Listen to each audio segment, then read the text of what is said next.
Kinakabahan ako. Aakyat kasi tayo sa mataas na lugar for today's video. Nandito nga pala tayo sa lumang bahay ng lolo at lola ko. Dito lang kasi may pinaka-safe na daan papunta doon sa pupuntahan Magtatapon natin. ng butas. Grabe, sobrang liwanag. Ang haling tapat kasi yan. Nung kabataan namin, dito kami madalas tumambay. Ang ganda kasi ng view dito noon. At eto na nga, aakyat tayo ng bubong kasi kailangan nating tapalan yung mga butas-butas doon sa bubong namin. Lalo kong kinakabahan kasi sobrang kalawang na nung bubong. Takot pa naman ako sa mga matataas na lugar. Pero kailangan ko tong gawin kasi wala namang ibang gagawa nito para sa amin. Ang hirap talaga pag wala kang pampalabor, no? Kaya nga. Yan, dahan-dahan nga ako sa pag-apa ko sa mga bubong dyan. Tinatantya ko Ha? talaga kung saan ako aapa kasi Okay. baka mamaya bigla akong bumagsak. Mahal pa naman magpa-ospital ngayon. Sobrang init ng bubong, hirap na hirap ako umakyat diyan.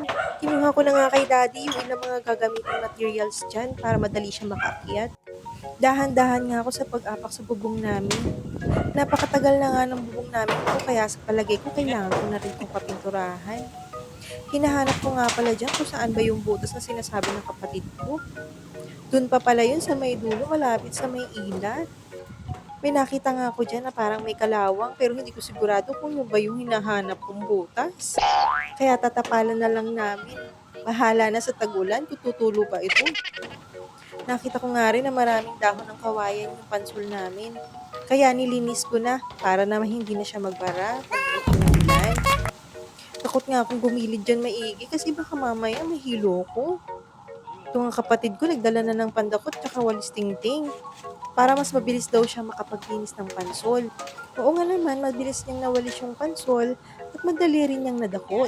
Nagtatapal na nga rin si daddy ng mga butas dito. Pero hindi namin sigurado kung tama ba yung tinatapalan namin. Kaya ang ginawa namin, tinapalan na lang namin yung may mga dugtong. Mapurol nga yung gunting namin dyan, kaya humingi muna kami ng gunting sa baba. Habang naghihintay, nag-spray nga muna si daddy ng Quick Seal Flexible Rubber Spray. I-share ko na lang sa inyo ang link. Effective ito para sa mga butas-butas at naglilik na bubong. Napakamura nga nito at talagang effective na makakatulong sa inyong mga problema. Bumili nga rin kami ng tape color, steel tile waterproof. Self-adhesive na rin ito kaya madaling ilapat. Makakatulong din to sa mga problema nyo sa bubong, lalo na dun sa mga part na may mga dugtungan.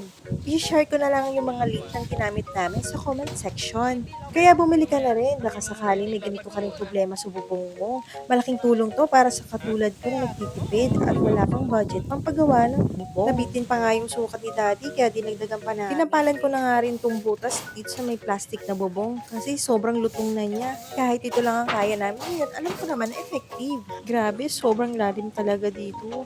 Takot na takot ako dyan, pero kapatid ko parang wala lang sa kanya.